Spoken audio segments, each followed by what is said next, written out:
Nous allons donc calculer le produit de deux matrices et reprendre la technique vue dans le cours.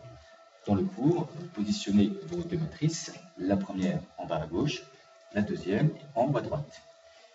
Le terme ici qui est pris en exemple est le terme de la i-ème ligne de la première matrice et de la j-ème colonne de la deuxième matrice. Nous prenons le premier terme de la i-ème ligne et nous le multiplions par le premier terme de la j-ème colonne. Cela nous donne un résultat que nous n'allons pas écrire ici, mais par contre que nous allons additionner avec le deuxième terme de la i-ème ligne par deuxième terme de la j-ème colonne. Nous obtenons un deuxième résultat, nous l'additionnons. Tous ces résultats que nous additionnons vont donner le terme de la matrice produit qui est à la i-ème ligne et à la j-ème colonne. Pour pouvoir l'illustrer, nous allons prendre donc l'exemple vu dans le cours. J'écris donc la première matrice, qui est donc la matrice 3, 3, 1, 2, 3, 4, 5, 6, 7, 8, 9. La deuxième matrice par laquelle je dois calculer le produit, je l'écris donc en haut à droite. Moins 4, 5, 6, 3, 0, moins 2, 6, 7, 9.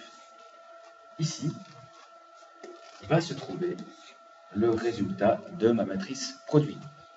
Comme ces deux matrices sont de même dimension, 3, 3, eh bien, je vais obtenir par le calcul une matrice de dimension 3, 3. Je reprends donc la technique vue dans le cours. Je commence bien évidemment avec la première ligne et la première colonne de la deuxième matrice. Comme dans le cours, le premier terme de la première ligne va se multiplier avec le premier terme de la première colonne.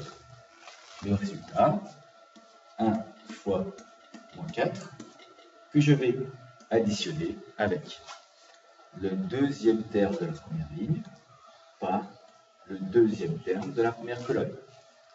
2 fois 3. Je continue. Troisième terme de la première ligne par troisième terme de la première colonne, plus 3 fois 6. Cela nous fait moins 4 plus 6 plus 18. Nous obtenons donc 20. Et donc 20 est le terme de la première ligne, première colonne. Nous continuons ainsi le calcul. Je m'intéresse maintenant à la deuxième ligne et je garde toujours la première colonne.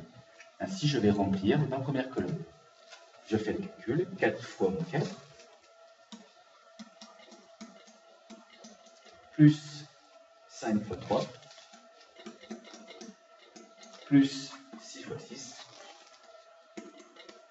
nous obtenons moins 16, plus 15, plus 36, ce qui nous fait 35. Nous continuons, etc., etc. Nous remplissons la dernière ligne de la première colonne et nous recommençons cet algorithme de calcul avec la deuxième colonne pour remplir progressivement la deuxième colonne de ma matrice produit. Ce qui va donner ici 1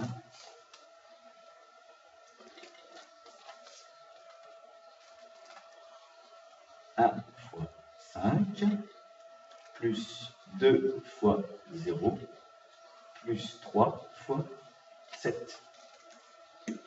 1 fois 5 plus 2 fois 0 plus 3 fois 7, ce qui nous fait 5 plus 21. Et donc, nous trouvons 26 pour le terme de la matrice produit qui se trouve être à la première ligne et à la deuxième colonne. Cette disposition nous permet de placer assez précisément tous les termes que nous devons calculer. Prenons par exemple, je souhaiterais calculer le terme qui est ici. Ce terme-là se trouve à la deuxième ligne de ma première matrice et troisième colonne de ma deuxième matrice. Pour trouver donc le terme qui se trouve ici, je vais devoir calculer 4 fois 6 plus 5 fois 2 plus 6 fois 9. 24 moins 10 plus 54, ce qui nous fait 68. Et donc, à cette place, je trouve 68. Voilà.